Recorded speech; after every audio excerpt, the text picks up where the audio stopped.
오늘 함께 나눌 하나님의 말씀은 마가복음 8장의 말씀입니다. 1절부터 18절까지 한 절씩 교독하시고 마지막 절 한 목소리로 읽겠습니다.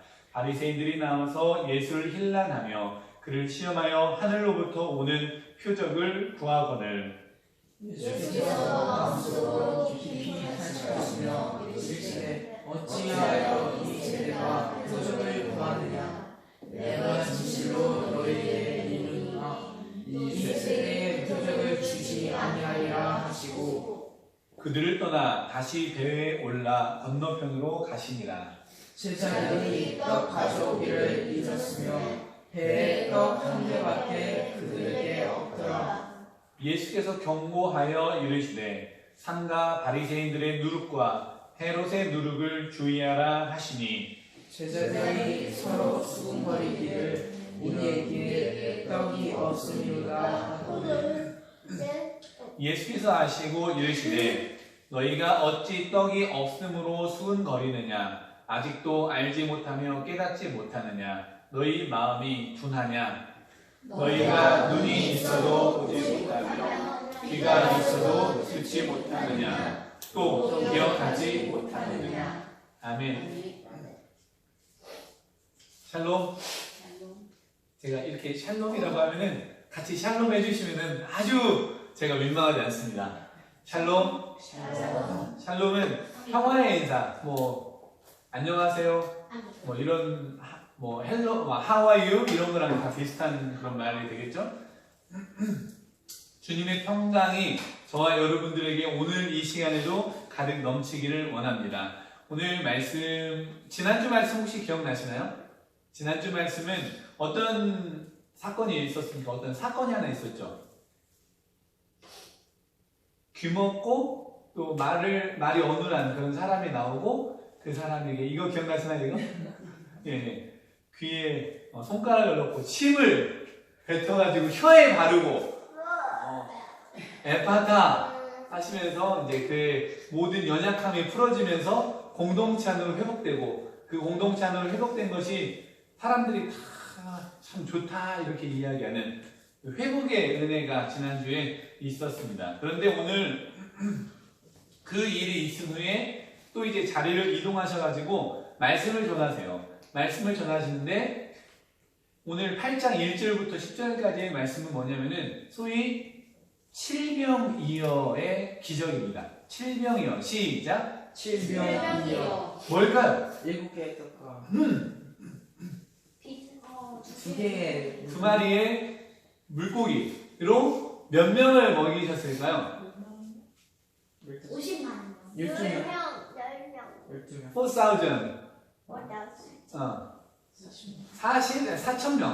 4,000명. 먹고 7광주리가 남는 사건이 있었어요. 인원이 중요한 게 아니라 작은 것으로 많은 사람들이 함께 나눌 수 있었던 것이 기적인 거죠. 어떤 거와 비슷해요? 어떤 사건과? 오병이어 사건과 굉장히 비슷하죠. 오병이어는 5개의 떡이라는 것, 그리고 5,000명을 먹이셨다는 것, 이 차이가 있는데 어쨌든 이 사건이 있었어요. 그 사건이 있는데 왜 그 사건이 있었냐면은 예수님께서 말씀을 막 이렇게 2박 3일, 사흘째 막 이렇게 전하고 나서 보니까 먹을 것도 떨어지고 이제 말씀을 끝내고 해산하려고 딱 하는데 예수님이 가만히 보니까 이 사람들을 그대로 보내면은 이 사람이 가까이에서 온 사람들도 있고 멀리서 또 오는 사람들도 있는데 기진하여 쓰러질 것 같은 거예요. 죽을 것 같은 그런 느낌이 들었기 때문에 예수님이 그 사람들의 필요에 의해서 기적을 베푸시는 일이 벌어집니다. 그 기적이 베풀어지고 나서 사람들은 다 이제 흩어졌습니다. 흩어지고 나서 이제 오늘 말씀이 시작이 되는 거예요. 오늘 말씀 맨 처음에 누가 나오죠? 우리의 주로 등장하는 이 악인 같은 악한 역할을 맡은 그런 배우 같은 느낌인 바리새인이 나오죠. 바리새인이 나와서 예수를 힐난하며, 영어 성경에 보면은 그냥 퀘스천이라고 해요. 에스크 한다고 해요. 에스크. 이제 물어보며라고 하는데 물어보는데 그냥 물어보는 게 아니었던 것 같아요. 원어를 살펴보니까 논쟁하듯이 물어보며, 즉 따지듯이 물어보며 이렇게 생각을 하시면 되겠습니다. 바리새인이 예수님 앞에 와서 따지며 물어봤다라는 거예요. 뭐라고 물어봅니까? 표적을 하나 보여주세요. 하늘로부터 온, 진짜 하늘로부터 온 표적을 하나 보여주세요. 이 바리새인은 예수님이 4,000명을 먹이신 사건을 보지는 못했던 것 같아요. 그래서 이 본 사건의 이야기를 듣고, 아니 그게 무슨 말이 다 되는 소리야? 말이야 뭐야? 이렇게 이야기하면서 예수님 옆에 나와서, 아니 그럼 우리한테도 좀 보여줘 보십시오 라고 공손한 태도였을까요? 따지듯이 했을까요? 따지듯이 물어봤을 거다라는 겁니다. 힐라나면 따지듯이 물어보는 사람에게 예수님은 어떤 마음을 가졌을까요? 탄식하시는. 네, 탄식하시는 마음. 한숨이 크게 쉬어지는 그런 마음을 가지셨다는 거예요. 예수님이 바리새인들의 그 마음 속에 있었던 중심을 알았기 때문입니다. 바리새인들이 예수님 앞에 왔던 것은 예수님의 그 기적이 자기들에게 어떤 도전이 되어서 회개하거나 깨닫고자 해서 물어본 것이 아니라 그 기적에 어떤 문제점이 있을까를 발견하기 위해서, 즉 예수님을 흠잡기 위해서 온 것을 알았기 때문에 그렇습니다. 그리고서 예수님이 하시는 말씀이 바로 진실로 너희에게 이르노니 이 세대의 표적을 주지 아니하리라. 나는 기적을 베풀지 않겠다라고 하는 거죠. 뭐예요? 느닷없이 마음속에 막 춤을 추고 싶을 순간 당황스럽습니다.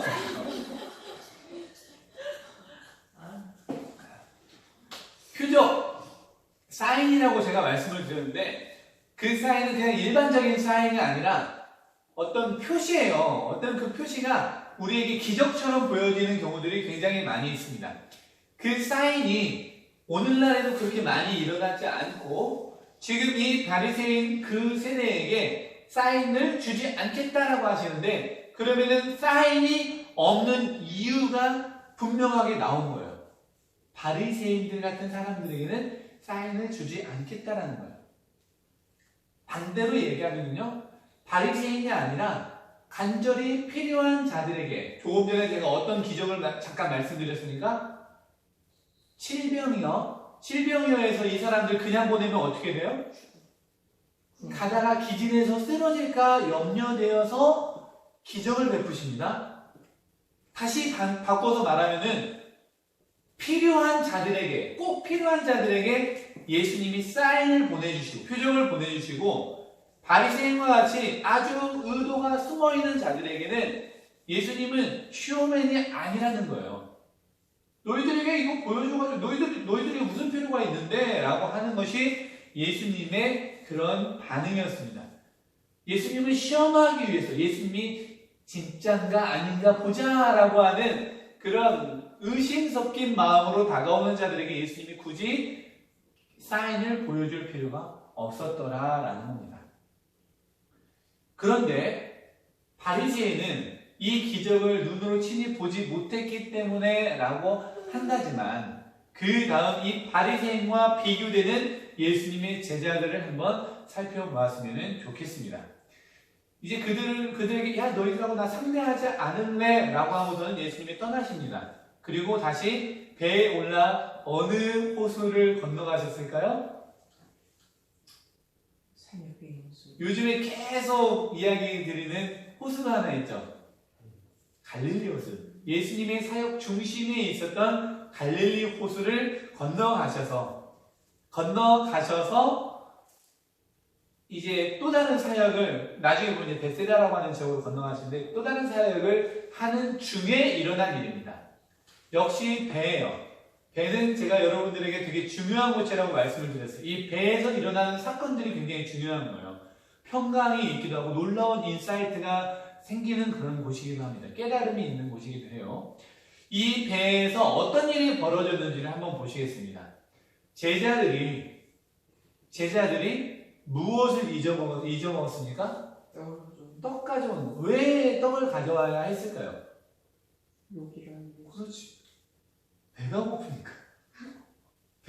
배고프면은 먹어야 돼요. 배고픈 자에게는 먹는 것이 생명입니다. 졸린 사람에게는요? 혹시 지금 그 생명을 필요로 하시는 분이 계시지 않습니까? 네. 떡을 가져왔어야 돼요. 왜냐면은 배 지나가는 동안에 자기들도 먹어야 하니까. 바쁘게 살아가다 보니까 먹을 시간이 없는 거예요. 그래서 항상 안식처인 배에서 먹는 모습들이 마가복음에 보면 굉장히 많이 나와 있습니다. 배인 달라스 미셔널 한인교회에서 먹으시기 바랍니다. 드시기 바랍니다. 그래서 그 줄인 배를 채우시고 하나님의 은혜를 공급받아 다시금 베세다로 갈릴리 주변으로 육지로 다시 나아가시기를 바랍니다. 그런데요, 떡을 안 가져왔다는 거예요. 다행히 몇 개 가져왔을까요? 한 개는 가져왔어요. 그런데 이 한 개는 그 누구 코에 붙이냐 우리가 흔히 하는 말이 있잖아요. 누구 코에 붙이냐라는 생각을 제자들도 했던 것입니다. 그런데 떡이 하나밖에 없었다라는 것은 제자들이 다 모여가지고 아 맞다 떡 놓고 왔네. 아 맞다 너 혹시 떡 가져온 거 있어? 너 혹시 떡 가져온 거 있어? 그렇게 물어보지 않았겠습니까? 어떡하지? 떡이 하나밖에 없어. 우리 어떻게 이제 이 시간에 우리가 밥을 먹어야 하는데 어떡하지? 막 이렇게 서로 이야기를 했던 거예요. 근데 그 이야기만 한 것이 아닙니다. 수군거림에 어떤 일이 있었을까요? 아 맨날 죽는다고 뭐 그런 얘기만 하고 게임하지.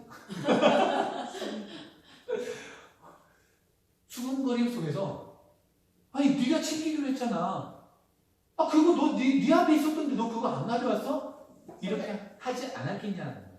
자기들 탓하는 거야. 그렇지. 그렇지. 사람이 어떤 넉넉한 상황에서는, 풍성한 상황에서는 그냥 미소가 저절로 나오기가 쉽습니다.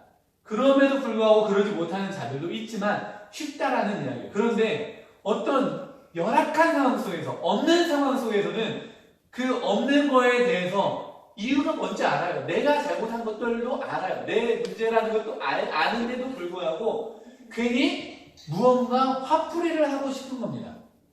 누군가와 논쟁의 대상이 되는 거예요. 그래서 싸웁니다. 다투기 시작을 해요. 탓합니다. 내 탓이 아니고 다른 사람의 탓이라고 하면은 싸움은 분명히 시작되는 거예요.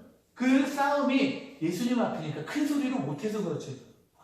너 때문에 그렇잖아. 너 왜 그걸 그렇게 하지 않았겠냐라는 거예요. 그런데 우리 삶에도 참 그런 사람들이 많아요. 저와 우리 와이프도 겉으로 볼 때는 참 좋아 보이지만 가끔씩 우리가 이 싸우는 이유를 보면은 항상 내 탓이오가 없어졌을 때 그렇게 싸우더라라는 거예요.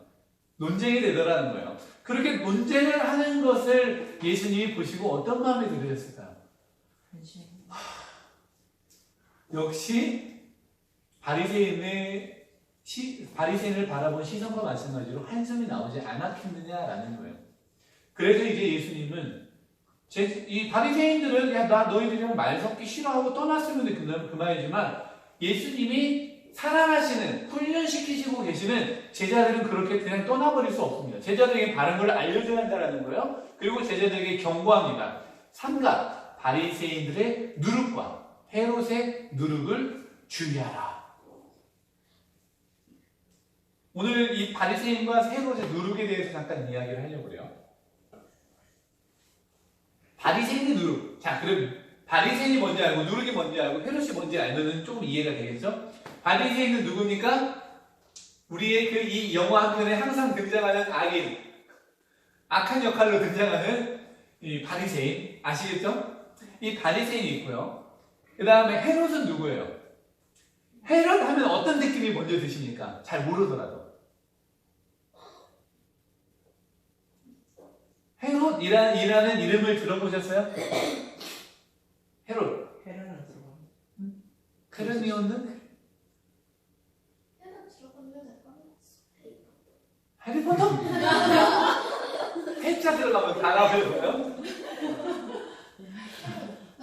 헤로 왕. 헤롯. 자, 그러면 이렇게 하죠. 우리 인식 속에 참 좋은 왕이었다. 뭐 존재감 없는 왕이었다. 악한 왕이었다. 뭘까요? 악한 놈. 존재가 있나요? 악한 왕이다. 헤롯은요, 헤롯 대왕이 있고 헤롯 분봉왕들이 있어요. 헤롯 대왕, 로마의 권력에 편승해서 이 유대 민족을 다스리는 왕이었어요.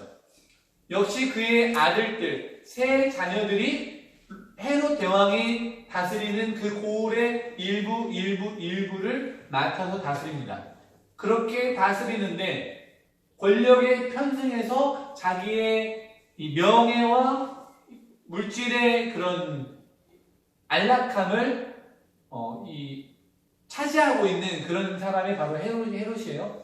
그래서 이제 우리가 헤롯 하면은 들었어야 할 이야기가 뭐냐면은 헤롯이 요한을 목을 치게 한 그런 장본이기도 하고요. 세례 요한의 목을 자르게 하는 그런 장본이기도 하고, 또 헤롯 하면은 또 예수님이 태어나던 시대에 박사들의 말을 듣고 두려워서 2살 어린아이들을 다 처참하게 죽이는 그런 장면의 주인공이 헤롯이기도 하고, 이런 헤롯들, 권력에 편승해서 살인 사형을 추구하는 자라고 생각을 하면 되겠습니다. 오늘날의 헤롯의 모습은 뭐냐면은 물질 만능주의, 번영주의, 기복주의 같은 그런 신앙에 편승해서 그럼에도 불구하고 뭔가 구원은 보험처럼 얻어야지라고 생각하는 수많은 크리스찬들의 모습이 바로 헤롯의 모습이 될 수가 있습니다. 바리새인의 모습은 어떤 모습이 될 수가 있어요? 굉장히 레디컬한 모습, 극단적인 자의 모습, 근본주의적인 그런 모습이 될 수가 있죠. 열정적인 것 같은데 그 열정이 보여주기 위함이고 자기의 중심이 흐트러져 있다면 도대체 그게 어떻게 바른 신앙이냐라고 할 수 있는 거죠. 그런 바리새인의 모습, 헤롯의 모습이 누룩은 뭘까요? 누룩은 어디에 들어가는 걸까요, 보통? 누룩은 빵을 만드는데 빵을 풍성하게 하는 거예요. 뻥튀기 시키는 것. 빵을 부풀게 만드는 역할을 하는 게 누룩입니다. 부풀게 하면서 좀 더 폭신폭신하고 우리가 먹기 편하게 하는, 딱딱하지 않게 하는 그런 역할을 하는 게 누룩인데요. 성경에서 나오는 누룩의 대부분은 무엇이냐면요, 어떤 악한 모습이 무분별하게 막 커져나가는 이 전염병과 같은 모습을 누룩이라고 이야기를 합니다. 그럼 좀 정의가 됐죠. 바리새인의 누룩, 바리새인의 이 극단적인 모습, 잘못된 열정들, 이것이 막 품어져 나가는, 자기의 순수한 모습이 아니라 거짓되고 가식적인 그런 교만한 모습이 막 퍼져나가는 것을 조심하라. 또 헤롯과 같이 권력에 편승하는 혹은 물질 만능주의, 돈이 이 세상의 최고라고 생각하는 그러한 모습이 막 퍼져나가는 것을 조심하라 라고 하는 거예요. 왜 이런 말씀을 하셨을까요? 제자들의 모습 속에서 참된 믿음의 모습이 보이지 않았기 때문입니다. 제자들이 예수님이 떡 한 개밖에 없는 이 제자들의 수군거림을 보시고 경고를 하셔서 일렀음에도 불구하고 이 누룩이라고 하는 말만 듣고서 이 제자들은 온전히 무슨 생각만 했을까요? 빵 생각만 하는 거예요. 떡 생각만 하는 거예요. 아, 누룩하면 빵이지. 제자들의 패러다임 속에서 벗어나지를 못하고 있는 겁니다. 제자들의 머릿속에는 온전히 우리가 지금 먹을 빵 어떻게 하지? 우리가 먹을 떡 어떻게 하지? 우리의 그 굶주리는 이 삶을 어떻게 하지? 라고 하는 것에만 초점이 맞춰져 있다는 거예요. 예수님이 어떤 진리를 이야기해도 온전히 예수님의 그 진리가 아니라 예수님의 진리 속에서 나에게 주는 그런 물질적인 안락함이나 그런 먹는 것에 대한 풍요로움만 생각을 하고 있었다라는 거예요. 그래서 이제 예수님이 너희가 어찌 이렇게 마음이 둔하냐라고 하는 것입니다. 이 형식적인 교만함들, 또 권력에 편승하는 물질 만능주의, 번영신앙, 기복적인 신앙, 교회를 다니면은 뭔가 우리의 삶이 넉넉해져야만 한다라고 생각하는, 넉넉해질까요? 안 될까요? 교회에 다니면 넉넉해질까요? 안 될까요?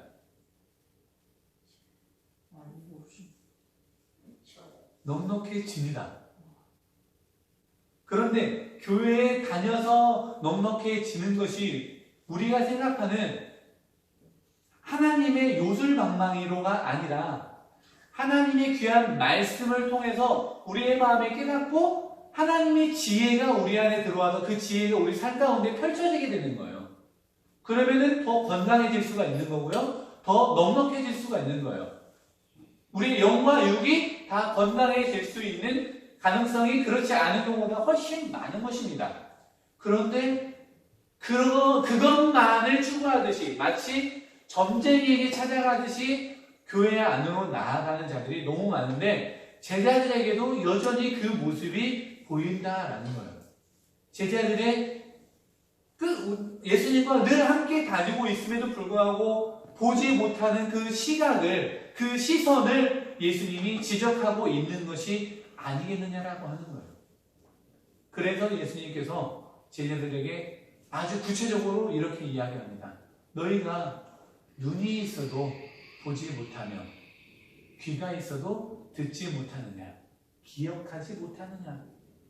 너희 지금 나와 함께 다니고 있는데 지금까지 내가 다니면서 행했던 그 놀라운 표적들, 너희만은 깨달았으면 좋겠다라고 생각했던 그 표적들이 아직도 너희 안에 체화되지 않았느냐. 내가 그렇게 전파하던 그 말씀들이 너희 귀에는 그냥 달콤한 말씀으로 그 순간으로 끝나는 말씀일 뿐이더냐 라고 하는 것이 예수님의 경고, 예수님의 지적이 아니겠느냐라는 것입니다. 오늘날 저와 여러분들을 향한 예수님의 음성입니다. 우리의 눈이 예수님을 향해 있기를 간절히 원합니다. 세상을 향해 있는 것이 아니라 예수님을 향해 있기를 원합니다. 그 예수님은 어떤 예수님이십니까? 저와 여러분을 오늘날까지 임마누엘로 함께 하심으로 인도하셨던 예수님이십니다. 저와 여러분이 지금까지 살아오시면서 예수님으로 인해서 살아낼 수 있었다라고 한다면은 그 예수님이 앞으로 저와 여러분들을 인도하지 않겠느냐라고 하는 것입니다. 예수님은 저와 여러분들을 분명히 인도하시는 분이신 줄로 믿습니다. 때로는 우리의 상황이 어려움에 있고 때로는 눈으로 보이는 것으로는 정체되어 있다 할지라도 가만 보니까 저희가 이제 새 가정이 된 지가 한참 됐는데 새 가정이 너무 오래되는 것 같은 느낌이 들 수가 있어요. 그러나 우리의 때와 하나님의 때는 다르다라는 것을 기억하시기를 바랍니다. 우리가 보는 그 시선이 지극히 제한적인 그 시선이라는 것을 인정하시기 바랍니다. 하나님을 바라봄으로 예수 그리스도를 바라봄으로 예수 그리스도의 시선으로 바라봄으로 예수님의 마음으로 바라봄으로 하나님의 마음을 바라보는 것이 하나님을 바라보는 것입니다. 그 바라봄으로 그 시선으로 우리가 우리의 삶 가운데 나아갈 수 있는 성숙함이 있기를 주님의 이름으로 간절히 원합니다. 우리의 귀를 활짝 여시기 바랍니다.